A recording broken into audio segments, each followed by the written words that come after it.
Um, they've witnessed them unhappy in their school system, regardless what school it is. Like, you can go to public school, you're forced to be 12 years in a school, forced to do things against your own will, forced to be, don't talk now, don't do this now, all the time. It's every other second word is don't do it, regardless how many trainings teachers get, because superintendents and school districts they're trying their best, to their funding capacity. They're trying to bring new tools and, maybe try this, maybe try that, don't say this, don't say that. They try a more positive approach, be mindful. However, none of this will work unless the teacher in their respective school environment, their respective classroom or group, is aware of group dynamics. Did you know that there is no conversation about group dynamics for primary students, primary school grades? Zero. I was shocked. I'm a very good I'm a very good intuitive understandings, and for these many years I was in the classroom, this baffled, like complete. It was like this big dilemma. Like, I'm trying to find a tool as a teacher, and yet none of it were giving the right answer. And I'm not saying they have the right answer, but I'm saying that we have looked to try to find answers, how to make teacher-student relations better, how to have kids actually going home and be happy and be, feeling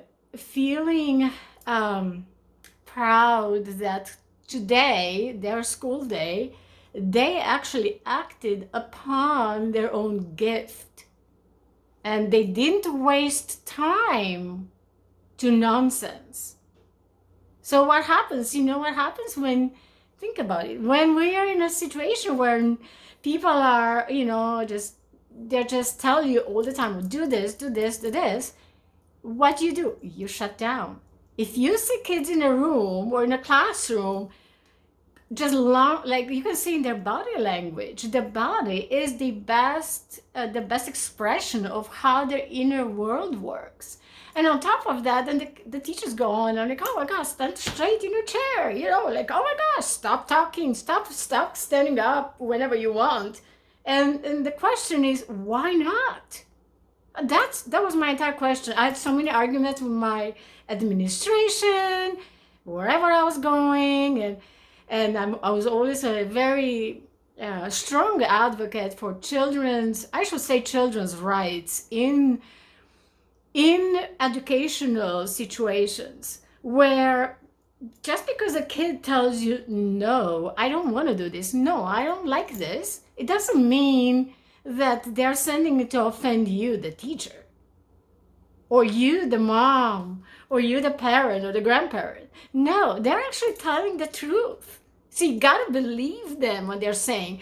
Kids, and this is why I'm so in love with this age group, from like 2, 3 years old all the way to 10, because their kids have not yet, put on the archetypal hats of what should I hide now just to make myself go forward. Okay.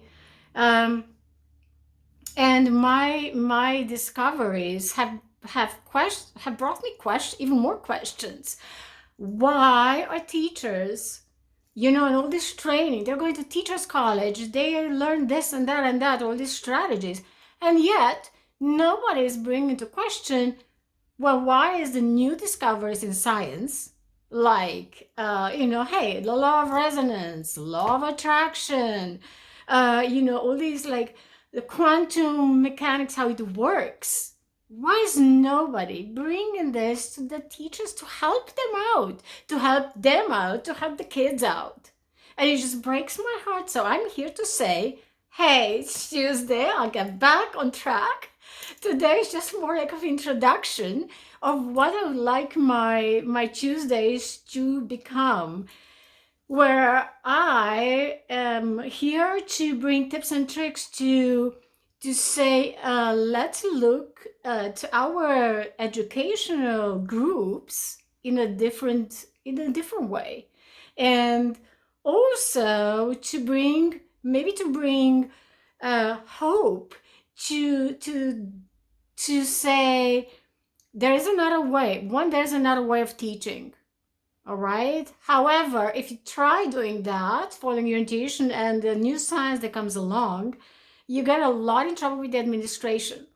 If you do that, then there's only a few options, and I breaks my heart. I'm in a bunch of groups of teachers, kindergarten teachers, in groups, in the pods as they call them down in Australia, in and everybody is just like in tears. Everybody goes home in tears every single day, as a teacher, having their hearts broken and their hopes just splashed or shattered, because to be a teacher is not as easy. It's a profession there where you start by proving that you like kids, that you want to be part of the kids education, of kids environment, and help them grow. So you do all this work only to come into the school system, and then you're like, well, what is this? And some have a choice to get out, and some don't. And I didn't. I would have loved to be teaching in the Waldorf schools or any other alternate schools, but there was no funding for that. And now I'm finally to the point where, hey, you know what? I'm able to say there is other ways, and there is hope out there. And I'm here to provide that hope for you, either, giving tips and tricks, or in how to deal with the environment with the kids in the group. And there's 3 pillars to the group dynamics, especially between an adult and a group of children, being from like 2 years old all the way to 10, even middle school, even high school, if you get to apply these strategies. And one of them is the fact the first pillar is to consider that, that's my doggies. I'll have to stop right here and I'll get back. Anyways, hold on. Hey. Okay. So the first pillar is the first pillar looks at the biofield. The biofield, or is a scientific term, is a scientific discovery kept well hidden by, I don't know, like somehow it didn't reach the teachers' college, or where we're learning how to teach or how to handle groups of people or children.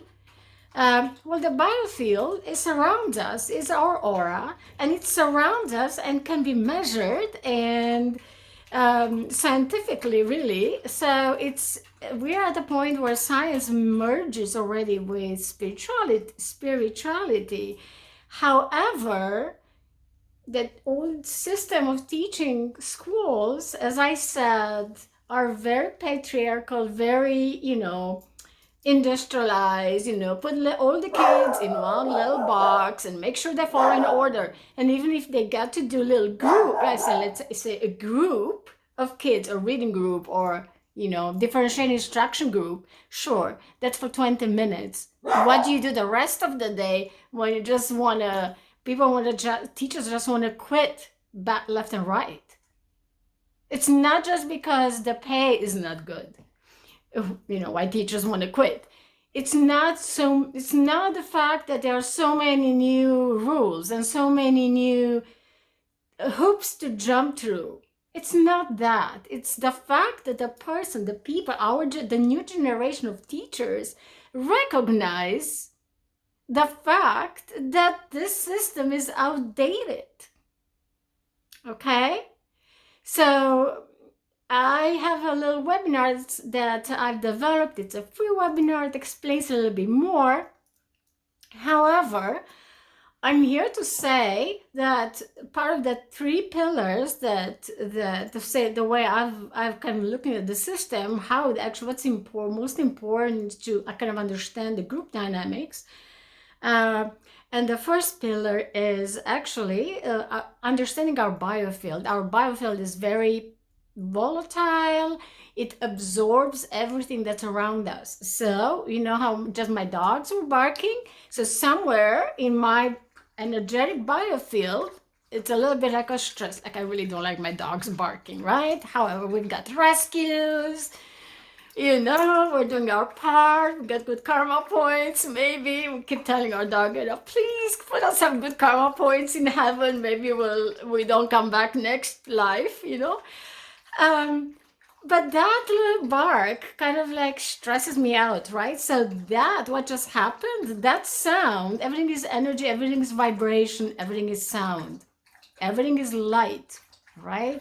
And that's where the quantum science piece comes in, and we will have a dedicated day just for understanding more of the quantum mechanics and what does science say about what our world actually is. All right, we don't live in a Newtonian world. That's all just our perspective, and there's a lot of like things that kind of like are kind of mind shifting. However, these are all part of the new way we want to teach for the future. Otherwise, we're all going to go nowhere. We need to be aware and be able to say, look, there's other ways to do it. Stop stressing out, stop crying, stop going home unhappy, because you know what? It's not you. It's not you as a teacher, you know, driving home, which I did so many times, and scrambling my brain, like, what else can I do for this kid? I tried everything, okay?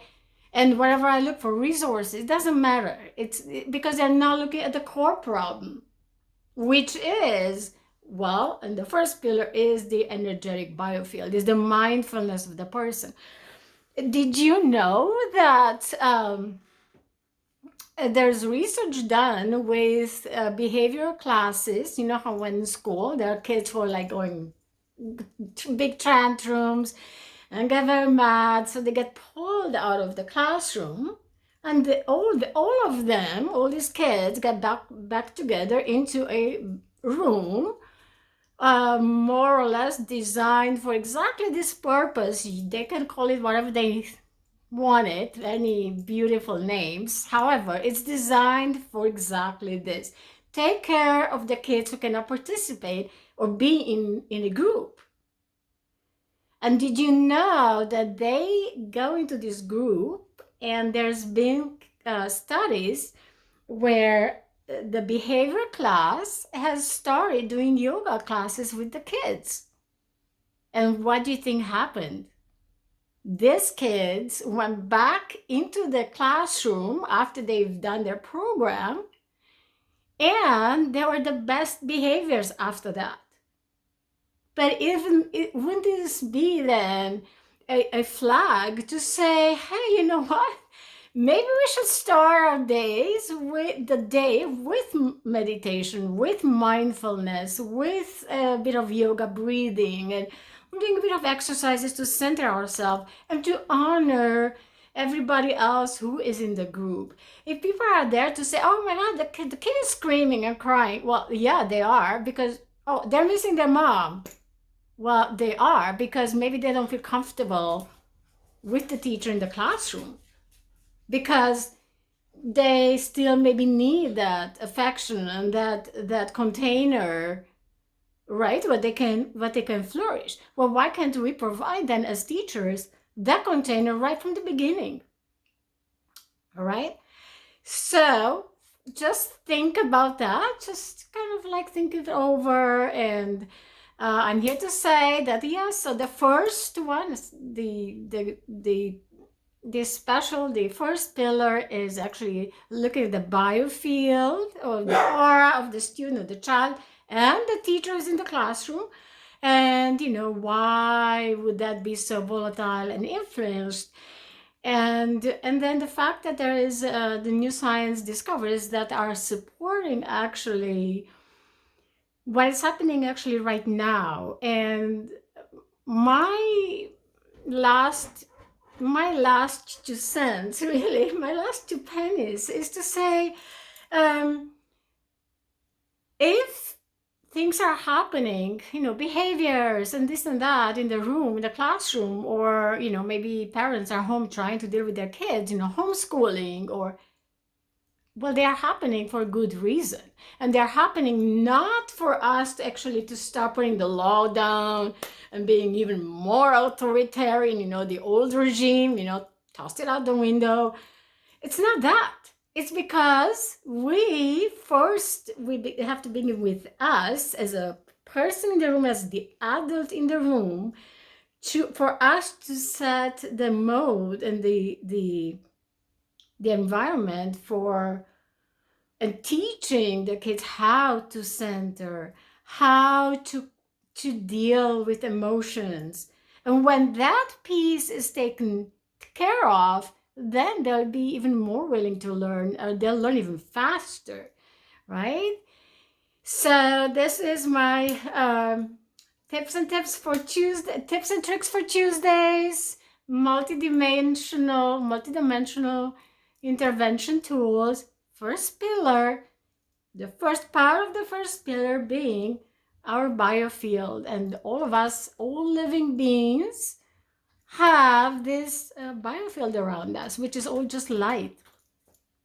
There's streams of photons who are vibrating different frequencies, and then it appears as solid. However, the deeper you go inside of us, inside the cells, inside of the neurons, is all this empty space actually, and nothing is localized. You know how we learned about electrons like 40, 50 years ago, that electrons is just a little ball in space, and there's another ball in space, and they all rotate around the nucleus, right? And they're like staying there.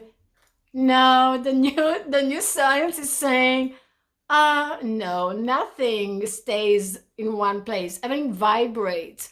And actually, if you look at the pictures of, especially the newest electronic microscopes they have, right? They actually, you look at the picture of an electron, and the littlest parts, they're all vibrate. There's like a little shade of light around it. It's not like a definite, like a little circle.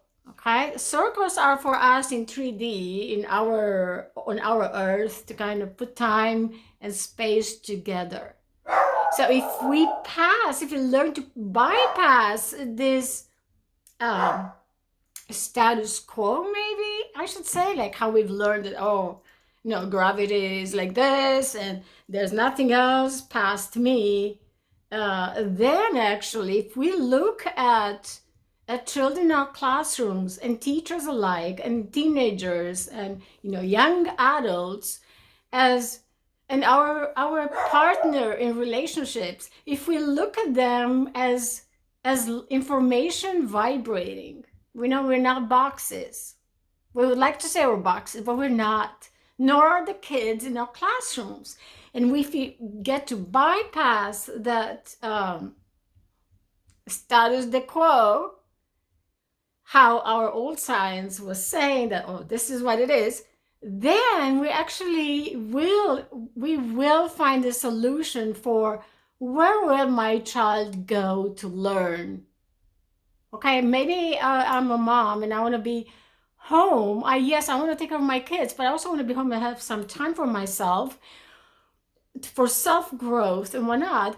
And I don't know what to send my kid, because I don't want them to go to public schools, because they're getting worse and worse and worse. And not to say that, the people who work in a public school, which I was part of and I'm still part of, are not trying their best. They are. They just didn't look at the right tools that the new science has brought. Okay, my puppy's barking. I'm going to take care of the little puppy. And I will say have a good night and see you next time. Coach Deanna Mel signing out. Love you all. She loves Spark.